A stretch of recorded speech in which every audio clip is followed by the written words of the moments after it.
कोंबडी अंडे देते आणि दूध गाय देते, बरोबर ना? एकदम बरोबर. आता मला एक गोष्ट सांगा, असा कोण आहे जो दूध पण देतो आणि अंड पण? अरे दुकानदार. अरे आपण लहानपणापासून विचार, पण आई शपथ कधी गर्व नाही का? कारण की कसं आहे माहिती आहे का, शून्यातून शून्य गेले, खाली उरले शून्य. आणि तुमच्यासारखे मित्र मिळाले ना भाई, हेच आपलं पुण्य. अरे वा. कारण की कसं आहे माहिती आहे का, आंब्याच्या झाडालाच आंबे येतात, पण वडाच्या झाडाला कधी वडे येतात का? भाई एकदम बरोबर आहे तुझं. वडाच्या झाडाला कधीच वडे येत नाही आणि मी एकदम जवळून बघितले.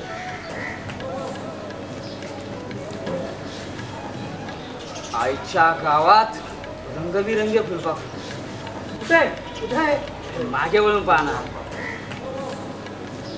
ए सुन्या, तुझी काय मान मोडली का? मागे वळून बघ ना. तसं नाही रे मह्या, पण हे जे धंदे आहेत ना, निदान मंदिराच्या ठिकाणी तरी टाळतो मी. जनाची नाही पण मनाची लाज बाळगावी माणसं.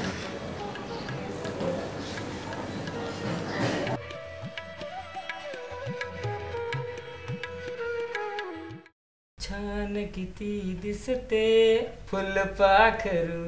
बेशरम, लाज नाही वाटत बोलायला?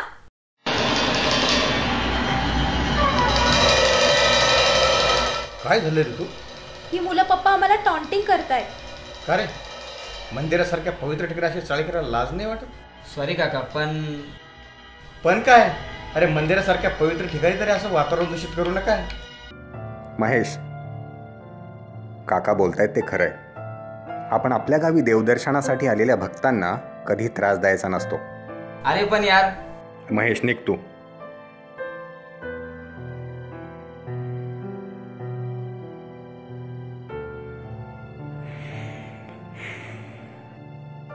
काका, माझ्या मित्रांचं चुकलंच, पण यामध्ये तुमची सुद्धा थोडीशी चूक आहे. आपण या जागेला पवित्र मानता ना, मग अशा जागी असे तोडके कपडे, असे वेस्टर्न क्लोथ्स घालणं योग्य नाही. माझा या कपड्यांना विरोध नाही, पण निदान मंदिराच्या ठिकाणी तरी आपण आपली भारतीय संस्कृती जपावी. किमान मंदिराचं तरी पावित्र्य राखावं. हा, म्हणजे आता तू शिकवणार आम्हाला कधी, कुठे, कसे कपडे घालायचे?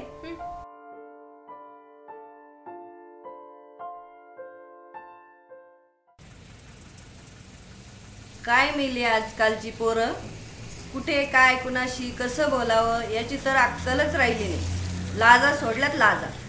अगं पण दुसऱ्याला दोष देऊन काय उपयोग? जाऊ दे ना तो विषय. आता जीवनात चालूच असतात अशा गोष्टी. अरे, मला चहाची तलब झालीये, थांबता का कुठे? अगदी माझ्या मनातलं बोललीस आहे. हो, मलाही प्यावासा वाटतोय गरमागरम चहा.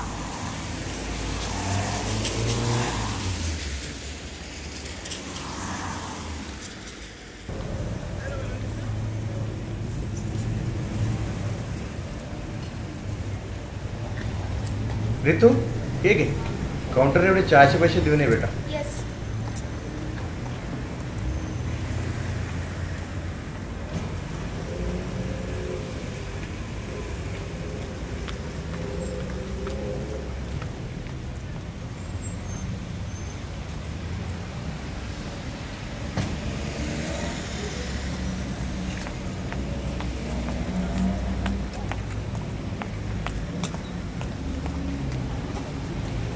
काय अशोक, मला माहित आहे तुला अपमान वाटतोय, परंतु या सर्व गोष्टींना तूच कारणीभूत आहेस. उगाच ते पोराला का बोलत असता हो?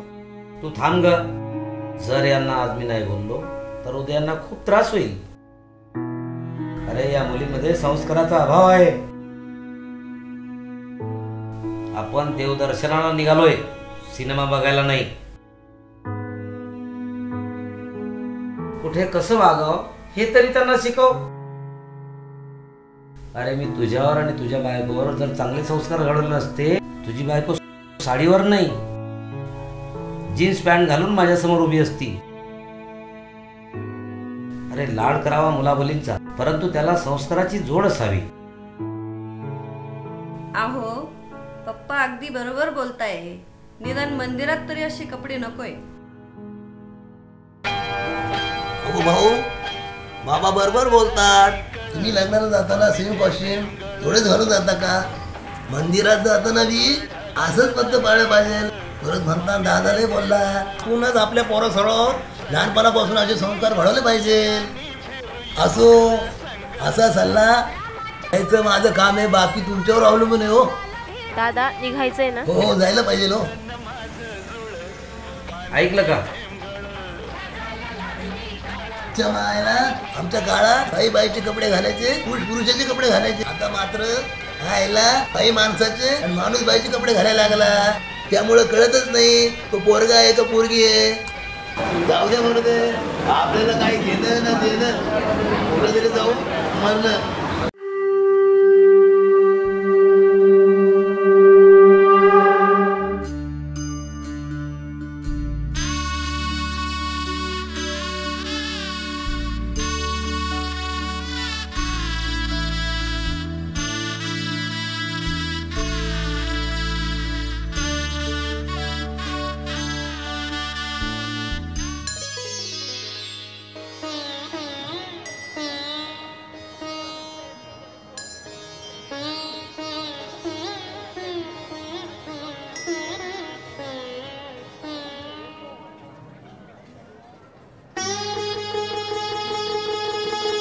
रितू नीतू, तुम्ही इथूनच दर्शन घ्या, आम्ही आज जातो. थांबा तिथेच. बाहेर लावली सूचना वाचली नाही की वाचून मनावर घेतली नाही. मंदिरामध्ये असा पोशाख योग्य नाही. माफ करा गुरुजी, इतक्या लांबून मुलींना दर्शनासाठी आणलं, म्हटलं आतमध्ये घेऊन जावं, आणि तसंही फारसं त्यांनाही काही कळत नाही. अगदी बरोबर बोलताय तुम्ही. मुलांना काही गोष्टी माहीत नसतात, मात्र त्यांना माहीत करून देणं हे आपलं कर्तव्य आहे. लाडाच्या अंधारात ठेवून वाढवलं मुलांना, मात्र संस्कारचा किरण कधी दाखवणार त्यांना? गुरुजी बरोबर बोलताय तुम्ही. मुलांना योग्य त्या वयातच संस्कार घडवला पाहिजे. अशा वेशभूषेचा उपयोगच काय? अशी वेशभूषा म्हणजे संकट आणि अपमानाला निमंत्रणच होय. एक गोष्ट नेहमी लक्षात ठेवा, अंधारा चालत असताना नेहमी प्रकाशाची गरज असते, उन्हात चालत असताना नेहमी सावलीची गरज असते, आणि जीवन जगत असताना नेहमी संस्काराची गरज असते. असो, आता तुमचं आयुष्य तुमच्या हातात. जाऊ द्या, आपल्याला दर्शनच घ्यायचं नाही. तुम्ही इथंच थांबा, मी पार्किंगमधून गाडी घेऊन येईन. हो सर, गाडी बाजूला घ्या ना, मला गाडी वळवायची राव. अरे अशोक, तू? अरे विनोद, तू इथे कसा? हा, अरे इतके दिवसांनी भेटतोस? हा, तू गाडीतून बोलणार की मी आत गाडीत? अरे आलो आलो आलो. किती वर्षांनी भेटतोय, डायरेक्ट 9 वर्षांनी. कसा आहेस? अरे खूप छान. अरे कसं येणं केलं इकडं? अरे काही नाही रे, मुलगी इंजिनिअरिंगला सेकंड आली आहे. देवाला पेढे ठेवायला आलोय. वा वा वा. कुठे आहे तुझी मुलगी? अरे ती काय, अरे श्रद्धा, श्रद्धा इकडे बेटा. हा पप्पा, आले. हा पप्पा. हा माझा कॉलेजचा मित्र अशोक. नमस्ते काका. विनोद, तुझ्या मुलीला बघून आनंद. मुलीला चांगले संस्कार दिले तर तू. अरे तुझी फॅमिली? माझी फॅमिली आहे ना, इथंच आहे. या माझ्या 2 मुली, ऋतू आणि नीतू.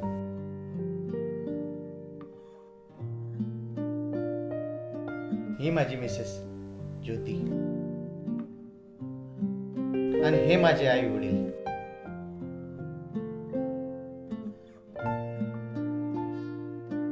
अशोक, आनंद वाटला तुम्हाला सर्वांना भेटून. येतो मी.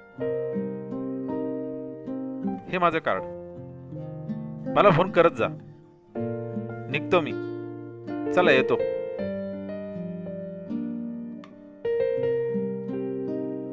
मला खूप बरं वाटलं. But how we change happen. हा चमत्कार घडला कसा? पप्पा, काही मॅजिक वगैरे नाही हो.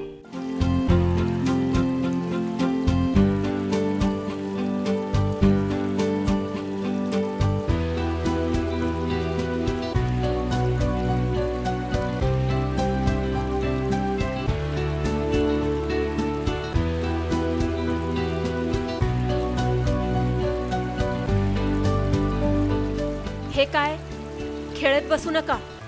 पाय धुवून घ्या लवकर. हे काय आपले घर नाही, तुम्ही आपल्या बाथटब मध्ये नाही.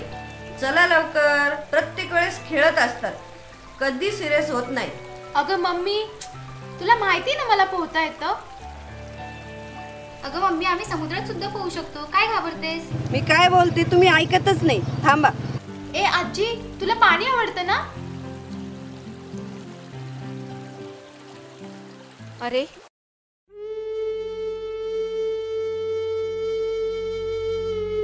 ते बघा, आजोबा तिकडे उदास बसलेत.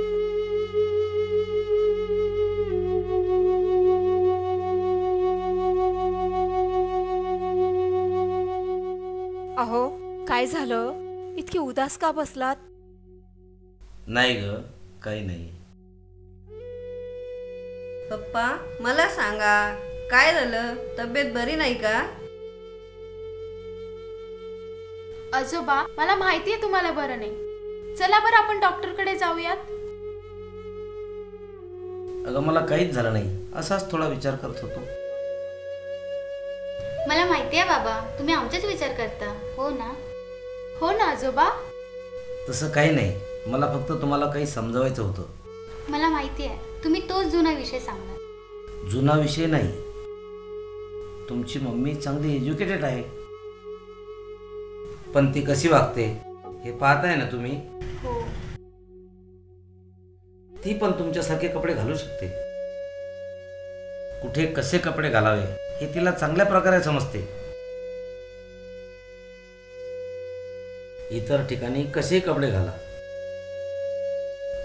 पण मंदिराच्या ठिकाणी तरी चांगले कपडे घाला.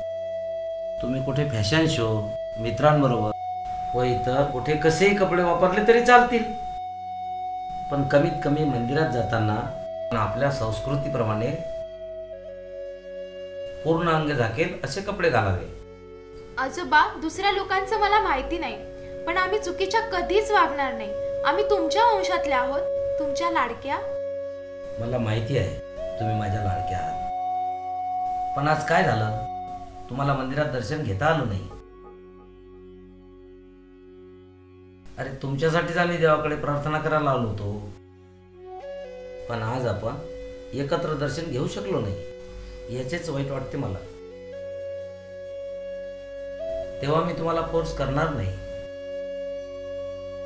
कारण तुम्ही माझ्या लाडक्या आहात आणि निश्चितच माझा विचार तुम्हाला समजला असेल. आजोबा, पण ह्यात चूक फक्त आमची नाहीये, त्या मुलांची सुद्धा आहे. फक्त आम्हीच बदलायचं का? त्यांनी नाही बदलायचं?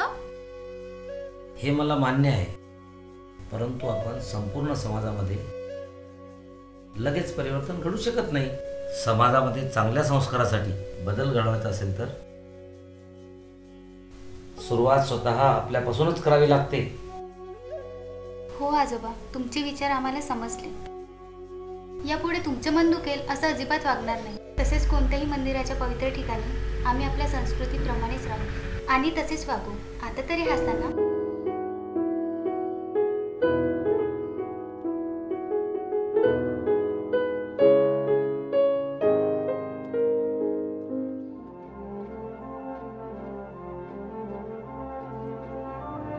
थँक्यू पप्पा. जीवनात आपल्या मुलांना एक वेळ पैसा आणि जास्त प्रॉपर्टी नाही दिली तरी चालेल, पण चांगले संस्कार हे दिलेच पाहिजे. बघ आपले हे दोन्ही फुलं कसे दिसतात.